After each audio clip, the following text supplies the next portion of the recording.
L'ambassadeur de France au Suriname, au Guyana et de la communauté caribéenne, Antoine Joly, a été reçu hier par le président de la CTG, Rodolphe Alexandre. Les deux hommes ont rencontré les grands frères afin d'échanger sur les accords d'extradition des délinquants étrangers.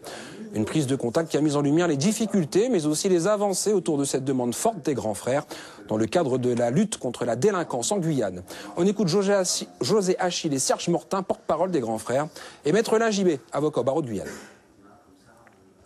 Il y a eu des avancées, et même un petit peu plus que ce qu'on attendait, vu par rapport aux extraditions de ressortissants du pays, même comme les Surinamiens qui sont allés se cacher au Suriname, qui soient respédiés en France. Ça, c'est quelque chose qu'on n'avait pas vraiment prévu. Le droit européen complique complètement la situation. Donc aujourd'hui, c'est sûr que les prisons françaises, c'est l'Eldorado.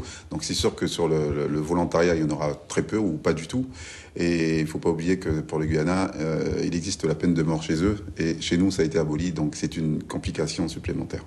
On est sur la bonne voie, puisque lui, il a fait part effectivement de l'accord de plusieurs ministères, donc à commencer par le ministère des Affaires étrangères de chaque État, qui est quand même qui est le ministère maître des relations internationales, de l'accord pour aller plus loin dans la coopération et pour satisfaire, parce que c'est là qu'on voit qu'effectivement le mouvement qui a été lancé par les 700 frères ont percuté effectivement au-delà des frontières franco-guyanaises.